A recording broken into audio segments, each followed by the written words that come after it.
Golden story time. పచ్చని చేలు, పెంకుటిళ్లతో కళకళలాడే ఒక అందమైన పల్లెటూరు.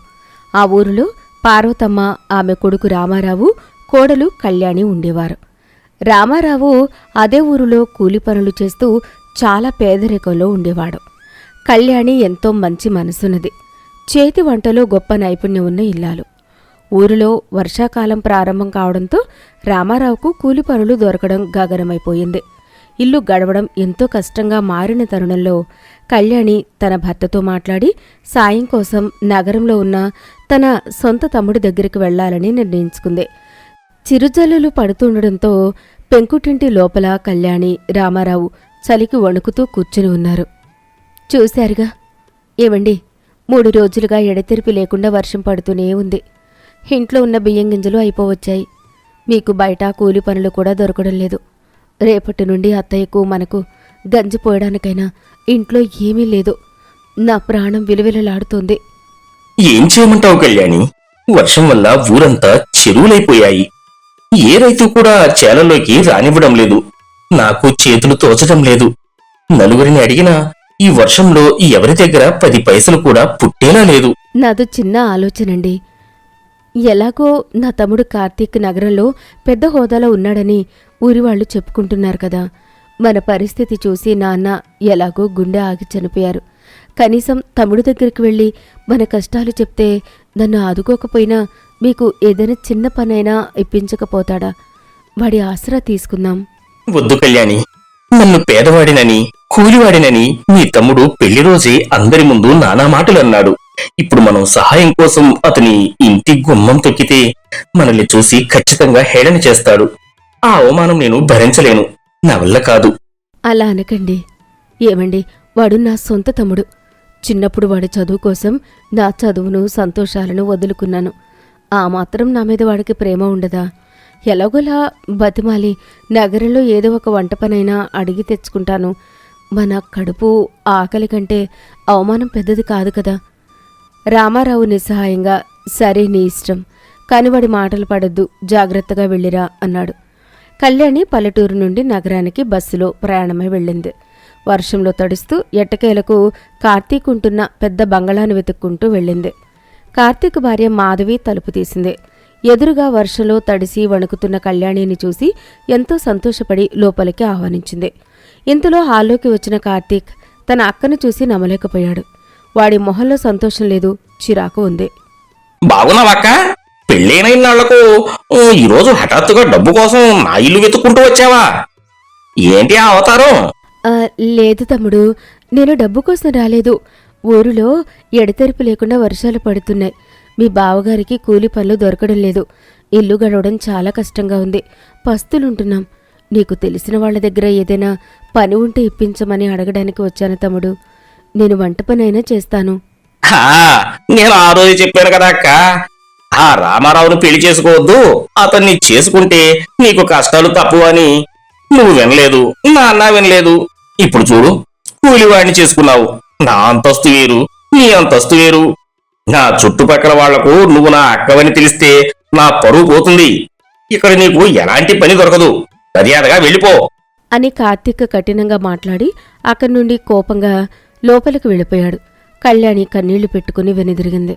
కాని కార్తీక్ భార్య మాధవికి స్టోర్ రూంలోని పాత పెట్టెలో మావయ్య రాసిన ఉత్తరం ద్వారా కళ్యాణి చేసిన త్యాగం ముందే తెలుసు. ఆమె పరుగున కళ్యాణి దగ్గరికి వచ్చింది. వదినగారు, ఆగండి. ఆయనన్న మాటలు పట్టించుకోకండి. ఆయనకు అహంకారం ఎక్కువ ఉంది. మీరు నగరంలో ఎక్కడా వంట మనిషిగా పనిచేయొద్దు. ఇదిగోండి ఈ డబ్బులు అని 5,000 రూపాయలు తీసిచ్చింది. మాధవి, ఈ డబ్బులేమొద్దు. నేనిక్కడికి మా ఆయనకి, నాకు ఏమైనా పను దొరుకుతుందేమో అని వచ్చాను. డబ్బులు అడుక్కోడానికి రాలేదు తల్లి. అలా అనకండి వదినగారు. దీన్ని పుట్టింటి బాధ్యతగా భావించి తీసుకోండి. ఇప్పుడు పల్లెటూళ్లలో కూడా వర్షాలు పడుతున్నాయి కదా. వాతావరణం చాలా చల్లగా ఉంది. మీరు ఎవరి దగ్గరనో పని ఎందుకు చేయాలి? మీ ఊరి కూడలిలో మీరే సొంతంగా వేడివేడి బిర్యానీ చేసి అమ్మే వ్యాపారం ప్రారంభించండి. మా అక్క చేతి వంట అమృతలా ఉంటుందని మీ తమ్ముడే నాకు ఎన్నోసార్లు చెప్పేవాడు. ఆ నైపుణ్యాన్ని పెట్టుబడిగా మార్చుకోండి వదినగారు. మాధవి మాటలకు కళ్యాణికి ఒక కొత్త ఆశ చిగురించింది. ఆ డబ్బులు తీసుకుని కళ్ళల్లో కృతజ్ఞతతో తిరిగి తన పల్లెటూరికి బయలుదేరింది. కళ్యాణి సంతోషంగా కళ్ళల్లో ఆశలతో పల్లెటూరికి చేరుకుంది. మట్టి అరుగు మీద కూర్చున్న అత్తగారు పార్వతమ్మ దగ్గరికి వచ్చింది. ఏమే కోడలా, నగరానికి వెళ్ళిన పని ఏమైంది? నీ తమ్ముడేమైనా దానధర్మాలు చేశాడా? ఇకపై మనం ఎక్కడా పని చేయాల్సిన అవసరం లేదత్తయ్యా. మన కష్టాలు తీరే రోజులు వచ్చాయి. నేను సొంతంగా వ్యాపారం చేయబోతున్నాను. అంటే ఏంటే, మరి ఏ పని చేయకుండా ఇంట్లోనే కూర్చొని తిందామా? ఇల్లు ఎలా గడుస్తుంది? వ్యాపారం చేయడానికి మన దగ్గర చిల్లిగవ్వ ఉందా? అయ్యో అత్తయ్య, నా ఉద్దేశం అది కాదు. నా తమ్ముడు నన్ను అవమానించి గెంటేశాడు. కానీ నా మరదలు మాధవి మాత్రం నన్ను కన్న తల్లిలా అర్థం చేసుకుంది. పుట్టింటి బాధ్యతగా భావించి నన్ను తన కాళ్ల మీద నేను నిలబడమని చెప్పి ఈ డబ్బులు చేతిలో పెట్టింది అని ఆ నోట్లు చూపించింది. అబ్బో, చాలా డబ్బే ఇచ్చిందే నీ మరదలు. ఆ మహాతల్లి చల్లగా ఉండాలి. ఇంతకీ ఈ డబ్బుతో ఏం చేద్దామనుకుంటున్నావు కోళ్ళ? మన ఇంటి ముందే ఏదైనా కిరాణా కొట్టు పెడదామా? కిరాణా కొట్టు కాదత్తయ్యా, ఇప్పుడు బయట వాతావరణం చూడండి. ఎప్పుడూ వర్షం పడుతూనే గాలి చల్లగా ఉంది. ఇలాంటి వాతావరణంలో జనాలు వేడివేడిగా కారంగా తినడానికి ఇష్టపడతారు. అందుకే నేను రోడ్డు పక్కన వేడివేడి బిర్యానీ చేసి అమ్ముదామనుకుంటున్నాను. పార్వతమ్మ ఆలోచనలో పడింది. ఆలోచన అయితే అద్భుతంగా ఉంది. కాని ఈ కాలంలో మనలాంటి ఆడవాళ్లు రోడ్డు మీద నిలబడి బిర్యానీ అమ్మడం ఏంటి కోడలా? ఊర్లో జనాలు ఏమనుకుంటారు? నలుగురు నాలుగు రకాలుగా మాట్లాడుకుంటారు కదా. ఈ ఆలోచన కూడా మాధవిదే అత్తయ్య. కష్టపడి బతకడానికి సిగ్గుపడకూడదు అని చెప్పింది. కూలీ పనులకు వెళ్తే లేని సిగ్గు సొంత వ్యాపారం చేస్తే ఎందుకత్తయ్యా? నా చేతి వంట అందరికీ నచ్చుతుంది. ఖచ్చితంగా ఈ వ్యాపారంలో మనం గెలుస్తాం. మీరు నా మీద నమ్మకం ఉంచండి. సరే సర్లే, నీ నమ్మకం నాకు నచ్చింది. కానీ నువ్వు ఎంత రుచిగా వండినా తినేవాళ్ళు లేని అడవిలో పెడితే ఆ బిర్యానీ అంతా వృధా అయిపోతుంది కదా. మరుసటి రోజు కళ్యాణి ఒక చేతిలో గొడుగు, మరో చేతిలో సంచి పట్టుకుని వర్షంలో బయలుదేరింది. ఊరి చివరన 4 రోడ్ల కూడలిలో ఉన్న ఒక పెద్ద మర్రి చెట్టును చూసింది. ఆ చెట్టు కింద వర్షం పడకుండా బాగా ఉంది. అక్కడే 2 పెద్ద రాళ్లు పెట్టి కట్టెలు పొయ్యి సిద్ధం చేసుకుంది. ఒక పెద్ద అల్యూమినియం గిన్నెలో కళ్యాణి వేడివేడి మటన్ బిర్యానీ తయారు చేయడం మొదలుపెట్టింది. పల్లెటూరి నాటు మసాలాలతో బిర్యానీకి దమ్ కడుతుంటే ఆ చల్లటి గాలికి బిర్యానీ సువాసన ఊరంతా పాకింది. సాయంత్రం వర్షం సన్నగా పడుతూనే ఉంది. పొగలు కక్కుతున్న బిర్యానీ గిన్నె ముందు కళ్యాణి ఆశగా నిలబడి ఉంది. కాని ఆశించినంతమంది కస్టమర్లు రాలేదు. సగం గిన్నె కూడా ఖాళీ అవ్వలేదు. చూసావా కోడలా, నేను ముందే చెప్పాను. ఈ ఊరి జనాలు కొనుక్కుని తినే రకం కాదు. ఇంత పెద్ద గిన్నెడు బిర్యానీ వండావు, కాని పట్టుమని 10 మంది కూడా రాలేదు. మన పెట్టుబడి అంతా గంగలో పోసినట్టేనా? ఎలా తీరుతుంది మన కష్టం? మొదటి రోజు కదా అత్తయ్య, ఎవరికీ మన బిర్యానీ రుచి ఇంకా తెలీదు. కొత్తలో కొంచెం ఇలాగే ఉంటుంది. మీరు అస్సలు దిగులు పడకండి. రేపటి నుండి జనాలే మనల్ని వెతుక్కుంటూ వస్తారు. మీరే చూస్తారుగా అని భరోసా ఇచ్చింది. కళ్యాణి అన్నంత పనే జరిగింది. 2-3 రోజులు గడిచేసరికి ఆమె వండిన పల్లెటూరి బిర్యానీ రుచి ఆ నోట ఈ నోట ఊరంతా పాకిపోయింది. ఆ చుట్టుపక్కల పొలాల నుంచి వచ్చే కూలీలు, ఊరి జనాలు అందరూ ఆ బిర్యానీ రుచికి ముగ్ధులయ్యారు. వర్షం పడుతుంటే గొడుగులు పట్టుకుని మరీ క్యూ లైన్లలో నిలబడి ఆశగా బిర్యానీ కొనడం మొదలుపెట్టారు. రామారావు కూడా కూలీ పనులు మానేసి ఎంతో సంతోషంగా భార్యకు వడ్డించడంలో, ఆకులు తీయడంలో సహాయం చేయసాగాడు. ఆ కూడలి అంతా సందడిగా మారిపోయింది. అమ్మా కళ్యాణమ్మా, ఈ చల్లటి వర్షంలో నీ వేడివేడి బిర్యానీ తింటుంటే ప్రాణాలు లేచి వస్తున్నాయి తల్లి. స్వర్గం కనిపిస్తోంది. పట్నంలో కూడా ఇంత తక్కువ ధరకు ఇంత రుచికరమైన బిర్యానీ ఎక్కడా దొరకదమ్మా. అవునండి, ఆ మసాలాల ఘుమఘములు మామూలుగా లేవు. వేడి ముక్కలు నోట్లో వేసుకుంటే కరిగిపోతున్నాయి. మా ఇంట్లో వండుకోవడం మానేసి రోజు ఇక్కడికి వస్తున్నాం. కళ్యాణి బిర్యానీ వ్యాపారం 3 పువ్వులు 6 కాయలుగా సాగడం ప్రారంభమైంది. వాళ్ళ దరిద్రం పోయి ముఖంలో సంతోషం వెల్లివిరిసింది. ఇలా ఉండగా పట్టణంలో కళ్యాణి వెళ్లిపోయిన కొన్ని రోజులకు నగరంలో కూడా వర్షం జోరుగా పడుతోంది. కార్తీక్ తన కుర్చీలో కూర్చొని ఆలోచనలో పడ్డాడు. వర్షం పడుతుంటే అతనికి పల్లెటూరులో ఉన్న తన సొంత అక్క దీనమైన ముఖం, ఆమె కన్నీళ్లు గుర్తుకొచ్చి మనసు వెల్లువెల్లాడింది. ఎంత కాదనుకున్నా తోడబుట్టిన రక్తబంధం కదా. లోపల ఏదో తెలియని బాధ అతన్ని వేధించసాగింది. సరిగ్గా అప్పుడే మాధవి 2 కప్పుల కాఫీ తీసుకుని అక్కడికి వచ్చింది. కార్తీక్ ముఖంలో ఉన్న దిగులును ఆమె గమనించింది. ఏమండి, ఏంటి అలా శూన్యంలోకి చూస్తూ తీవ్రంగా ఆలోచిస్తున్నారు? మీ ముఖం చాలా వాడిపోయింది. ఏమైంది? ఆఫీసులో ఏమైనా సమస్య? ఏం లేదు మాధవి. ఆ రోజు అక్క వర్షంలో తరుచుకుంటూ ఇక్కడికి వచ్చినప్పుడు నేను చాలా కఠినంగా మాట్లాడి పంపించేశాను. కానీ ఈ వర్షం చూస్తుంటే నాకు ఊరిలో అక్కే గుర్తుకొస్తుంది. బావకి పనులు లేవు, ఇల్లు కావటం కష్టం అని ఏడుస్తూ అడిగింది కదా. నేను డబ్బు గర్వంతో దారుణమైన మాట అన్నాను. నా మనసంతా ఏదో వెలితిగా ఉంది. వెంటనే మాధవి లోపలికి వెళ్లి తన దగ్గర భద్రంగా దాచి ఉంచిన వాళ్ల మామయ్య రాసిన పాత ఉత్తరం తీసుకుని వచ్చి కార్తీక్ చేతిలో పెట్టింది. మీరు వదిన గారిని కేవలం మీ ఇంటికి అడుక్కోవడానికి వచ్చిన ఒక పేదరాలుగా చూశారు. కాని ఆమె మీకోసం, ఈ స్థాయి కోసం ఏం చేసిందో వాస్తవం ఈ ఉత్తరం చదివితే తెలుస్తుంది. కార్తీక్ కంగారుగా వణుకుతున్న చేతులతో ఆ ఉత్తరాన్ని విప్పి చదవడం ప్రారంభించాడు. అందులో వాళ్ల నాన్న చేతిరాతతో ఇలా ఉంది. బాబు కార్తీక్, నువ్వు ఈ ఉత్తరం చదివే సమయానికి నేను బతికి ఉండను. నిన్ను పట్నంలో పెద్ద చదువులు చదివించడానికి నీకంటే బాగా చదువుతున్న నీ అక్క కళ్యాణి చదువును మధ్యలోనే బలవంతంగా మాన్పించేశాను. నీ చదువుల ఖర్చుల కోసం డబ్బులు మిగలాలని తక్కువ కట్నం అడిగిన రామారావు అనే పేదవాడికి ఇచ్చి నీ అక్క పెళ్లి చేశాను. నీకోసం నీ అక్క తన జీవితాన్ని, తన చదువుని, సంతోషాన్ని త్యాగం చేసిందిరా. నీకు ఆ పెళ్లి నచ్చలేదని అక్కతో మాట్లాడడం మానేశావు. కాని ఆమె ఏనాడు నీ మంచి చెడులు చూడకుండా లేదు. భవిష్యత్తులో ఆమె నీ దగ్గరికి వస్తే ఎప్పుడూ హేళన చెయ్యకుండా సహాయం చెయ్యి. అప్పుడే నా ఆత్మ శాంతిస్తుంది. ఉత్తరం చదవడం పూర్తి కాగానే కార్తీక్ గుండె ఆగిపోయినంత పనైంది. కళ్ళెంబడి నీళ్లు కారాయి. చేతులు గట్టిగా వణకసాగాయి. ఆ కాగితం కింద పడిపోయింది. మాధవి, ఎంత పెద్ద తప్పు చేశాను నేను. నా చదువు వెనక, నా ఈ హోదా వెనక, నా ఉద్యోగం వెనక నా అక్క త్యాగం ఉందా?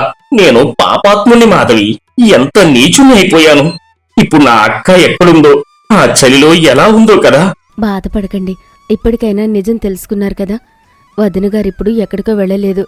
ఆ రోజు నేను మీకు తెలియకుండా ఇచ్చిన 5,000 రూపాయల పెట్టుబడి డబ్బులతో మీ సొంత పల్లెటూరి కూడల్లోనే వర్షంలో రోడ్డు పక్కన నిలబడి వేడివేడి బిర్యానీ వ్యాపారం చేస్తున్నారు.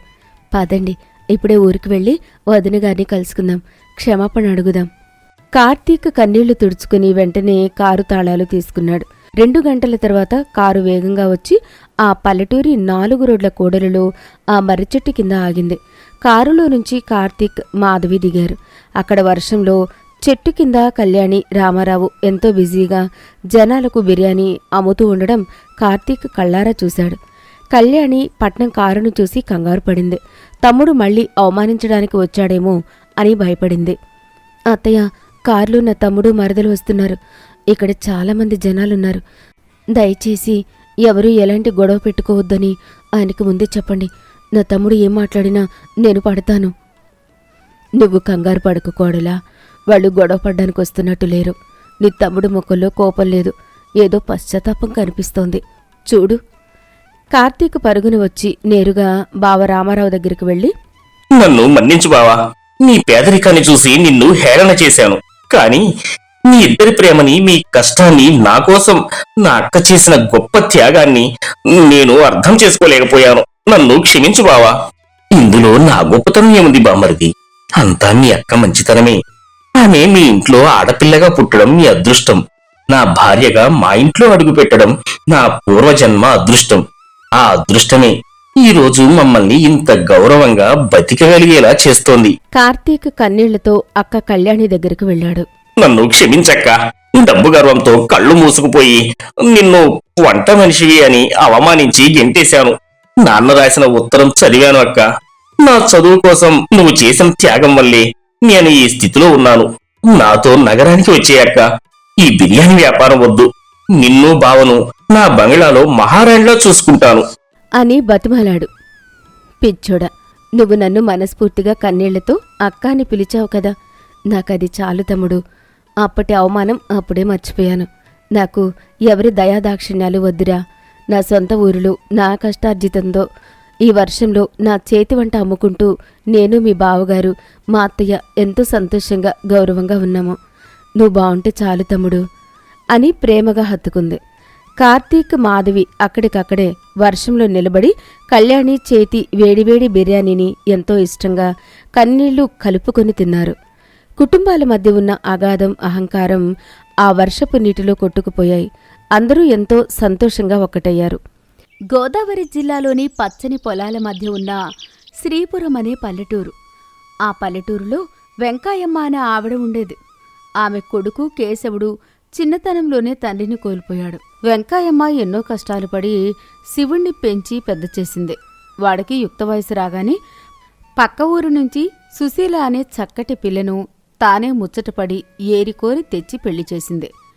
నా కొడుక్కి దీపం లాంటి కోడలు వచ్చిందని ఊరందరికీ ఎంతో గర్వంగా చెప్పుకుంది.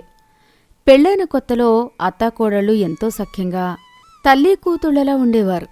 ఒకరికి ఒకరు జడలు వేసుకోవడం, కలిసే వంట చేయడం అంతా సవ్యంగానే సాగింది.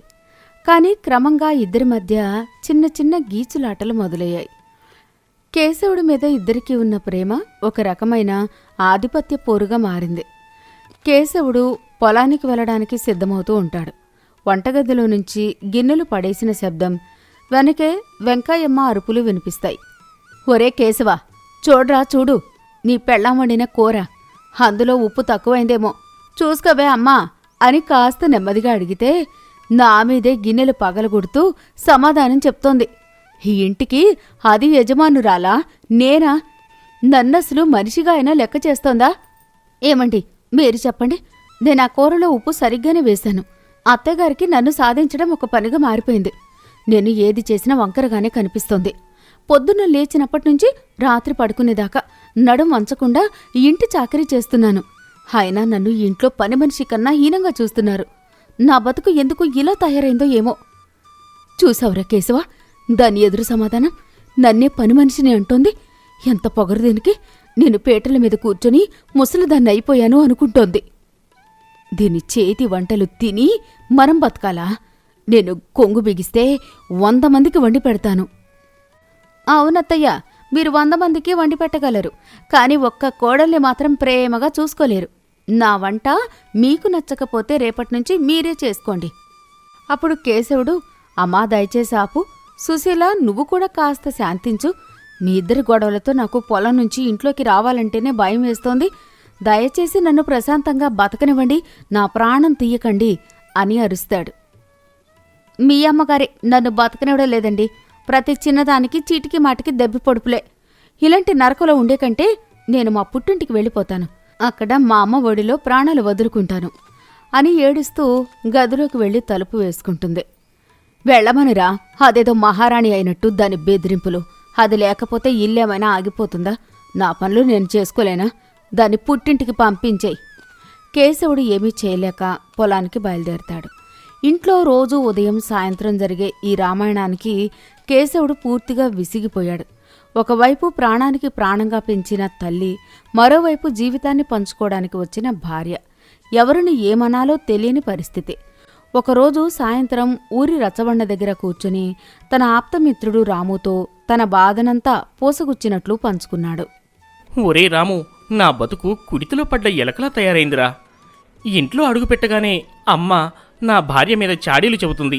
గదిలోకి వెళ్ళగానే నా భార్య అమ్మ మీద ఏడుస్తుంది. ఇద్దరూ కలిసి నన్ను పిచ్చోణ్ణి చేస్తున్నారురా. కేశవా, అత్తాకోడళ్ల గొడవ అనేది ప్రతి ఇంట్లో ఉండేదేరా. అందులో కొత్త ఏమీ లేదు. కానీ వాళ్లకు ఒకరి విలువేంటో ఇంకొకరికి తెలిసేలా చేయాలి. దూరమైతే కానీ దగ్గరి వాళ్ల విలువ తెలియదు అంటారు పెద్దలు. దూరం చేయడమా? ఎలా చేయమంటావు రాము?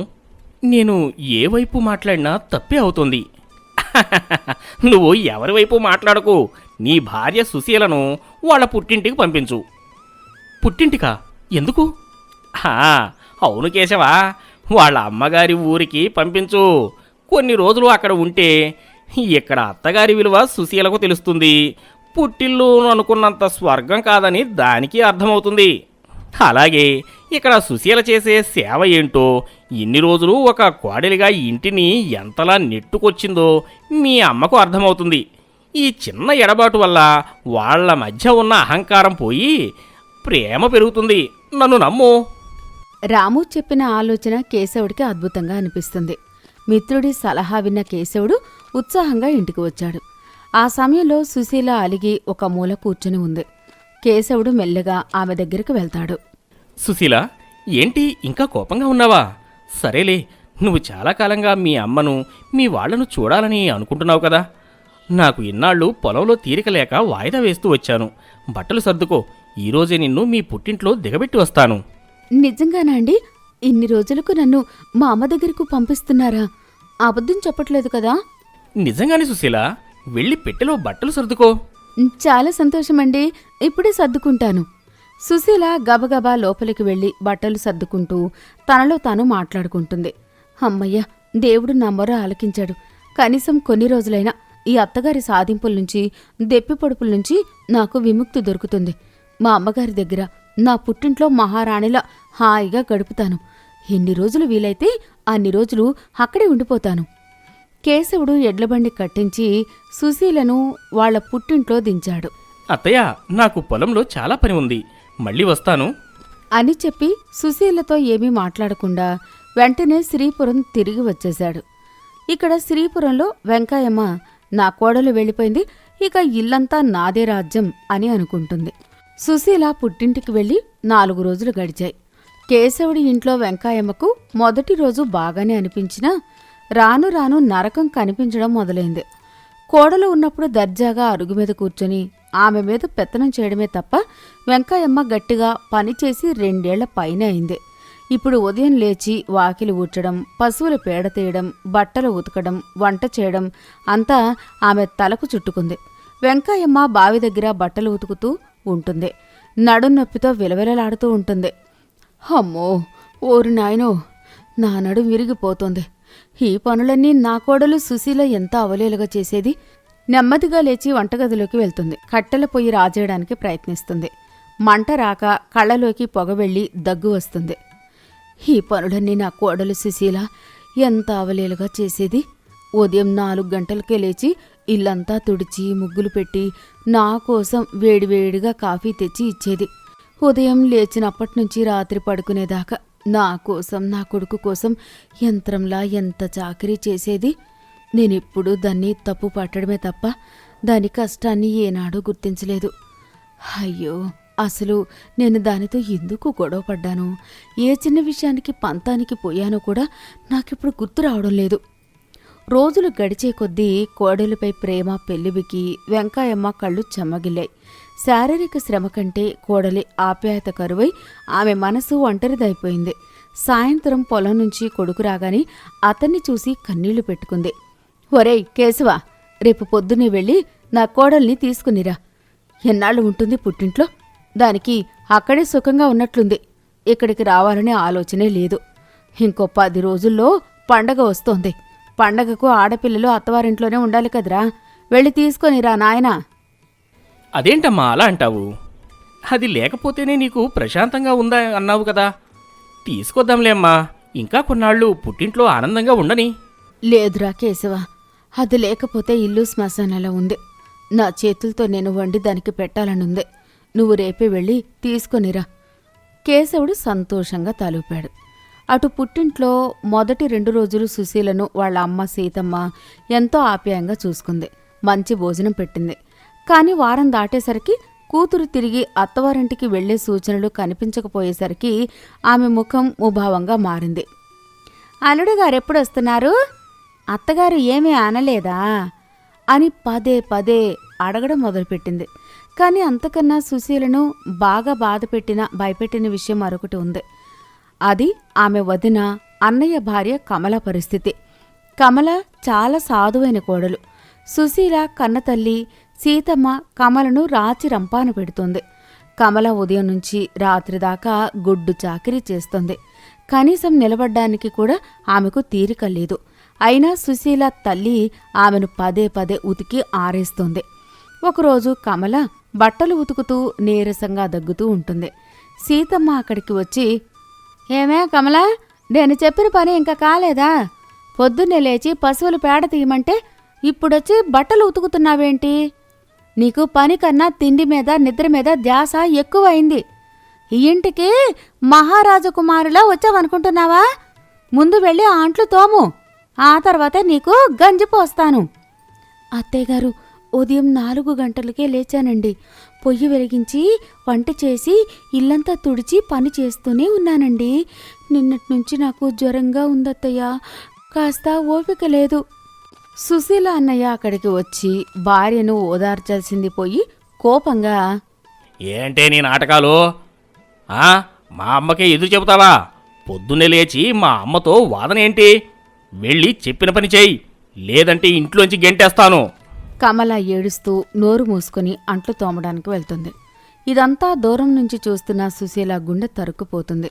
వెంటనే పరుగున వస్తుంది. అమ్మా, ఏంటమ్మా ఇది? వదినను ఎందుకమ్మా అలా సాధిస్తున్నావు? పాపం ఉదయం నుంచి పని చేస్తూనే ఉంది కదా, పైగా జ్వరంగా ఉందంటోంది. ఓపిక లేని మనిషిని అలా తిడుతున్నావేంటన్నయ్యా? నువ్వు ఊరుకోవే సుశీల, మధ్యలో నీకెందుకు? ఆడది మెట్టినింటా అణిగమణిగి ఉండాలి. ఏ మాత్రం చనువిచ్చినా తలకెక్కుతారు. అయినా నీకెలా తెలుస్తుందే? అత్తగారింట్లో ఏ పని చేయకుండా నా దగ్గరికి పుట్టింటికి వచ్చి మహారాణిలా తిని కూర్చుంటున్నావు. నీ అత్తగారు చాలా మంచిది కాబట్టే నీకు ఈ మాత్రం పొగరు పెరిగింది. తన కన్నతల్లి అన్న ఆ మాట వినగానే సుశీలకు గుండె గుబేల్మంది. చెంప చెళ్ళుమనిపించినట్లయింది.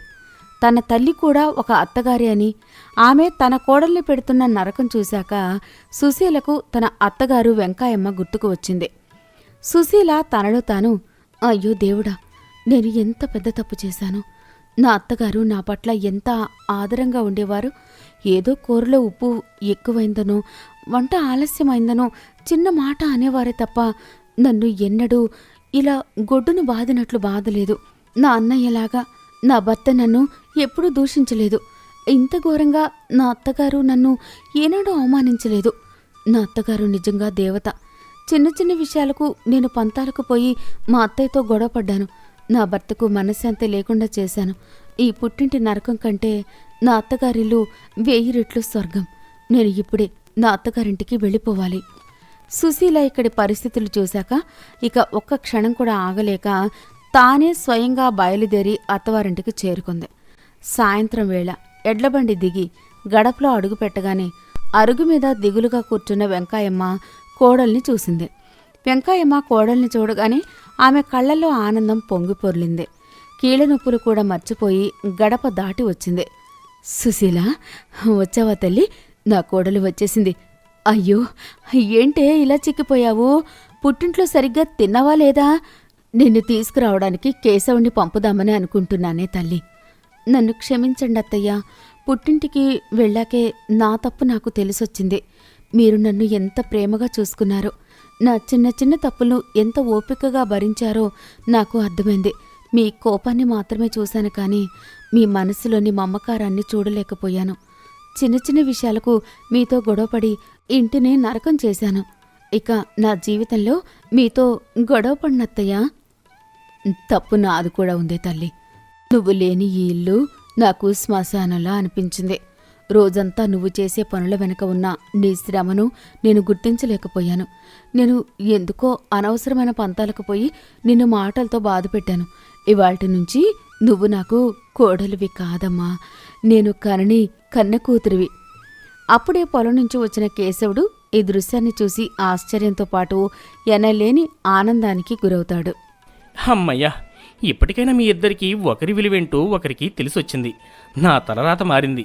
ఇక మన ఇల్లు ఆనందాల హరివిల్లే. రండి, ఇద్దరూ లోపలికి రండి. ఆ క్షణం నుంచి ఆ అత్తాకోడళ్ళు తల్లి కూతుళ్ల కన్నా ఎంతో ప్రేమగా మెలిగారు. సుశీల అత్తగారిని దేవతలా చూసుకుంటే వెంకాయమ్మ కోడల్ని కంటికి రెప్పలా కాపాడుకుంది.